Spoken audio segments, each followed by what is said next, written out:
6 Br0derbund games that use artifacting to add more colors to Atari 8-bit high-res, coming up next.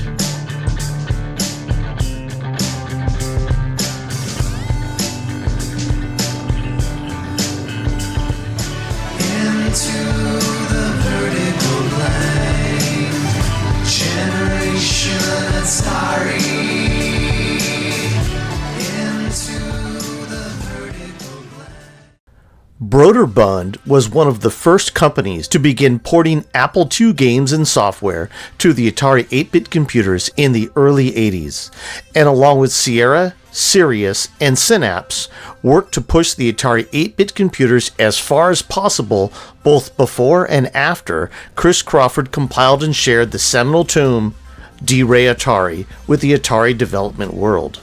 One way they did this was to use a concept called artifacting to add colors to the Atari 8-bit high-res 320 by 192 screen. So what exactly is artifacting? Normally, the high-resolution Atari screen allows for a single of the 16 basic colors with one luminance for the foreground and one for the background. Because of the flexibility of the Atari display hardware, this can easily simulate a pure black background with a white foreground, which was used to port many Apple II games to the machine. By alternating the column pixels are plotted on in this mode, a savvy developer can also add blue and green colors as well as other color effects on an NTSC display. This is called NTSC artifacting.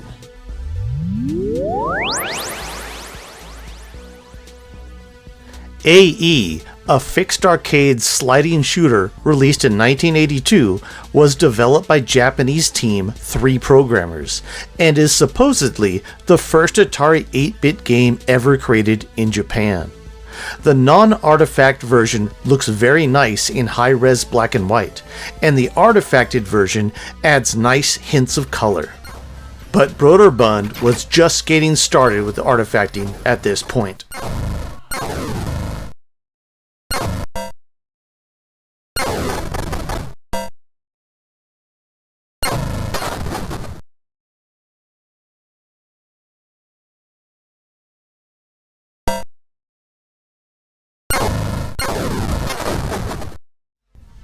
Choplifter, also from 1982, is a helicopter hostage rescue Apple II port roughly based around the Iranian embassy hostage situation from 1979. This game was also completely remade in 1987 to target the extra memory and cartridge space of the XEGS machine. Both the artifact and non-artifact versions use the Antic display list to add color to the top and bottom of the screen, but the artifact version also adds more in-game colors and refinements to the display.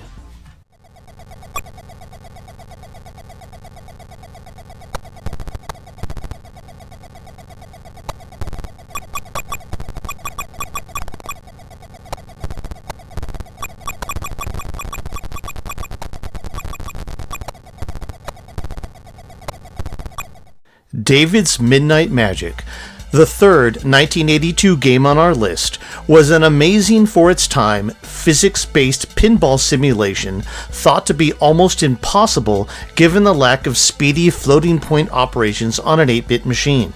An interesting, albeit controversial addition to the Atari port was the ability to use the paddle buttons as individual flipper controls. Artifacting in Midnight Magic adds nice green and blue highlights and an overall crisper game playing surface.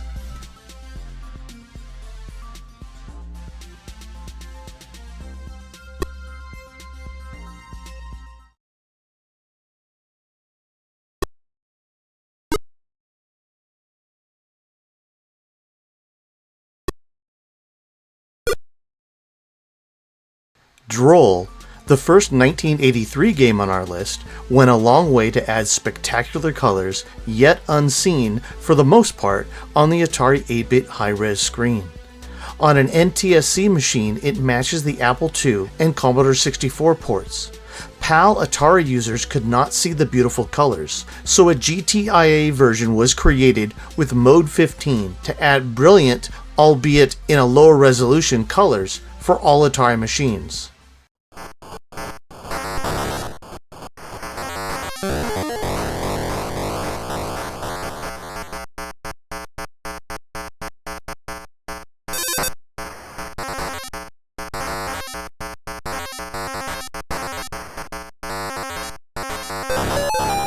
The last two games we'll cover today are Lode Runner and Championship Lode Runner. Both use artifacting to create a very clean, crisp, colorful display that is far superior to the monochrome PAL version. Lode Runner was released in 1983, and it took 2 years for the follow-up Championship Lode Runner to arrive. Both use the same game engine, but the latter release is far more difficult than its predecessor.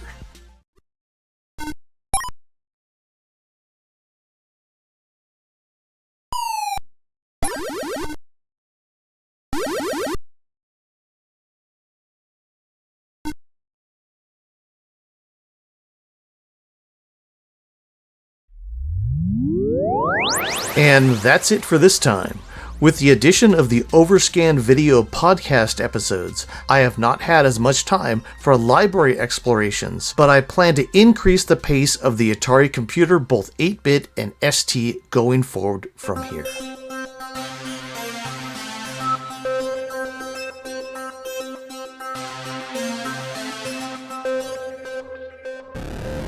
We were children of the Silicon Revolution, an X generation conscripted to fight the console and home computer wars. A product of an analog 70s childhood, we came of digital age in the 80s, believing we could affect the world 8 bits at a time. Armed with joysticks, full-stroke keyboards, Jolt Cola, and MTV haircuts, we proceeded into the vertical blink. There, we stayed up late at night, devising incantations from D&D rulebooks and beginner's all-purpose symbolic instruction code. Video games were the match, and programming was the fuse, as the infinite possibilities of the digital world exploded into the internet age to come. We are Generation Atari.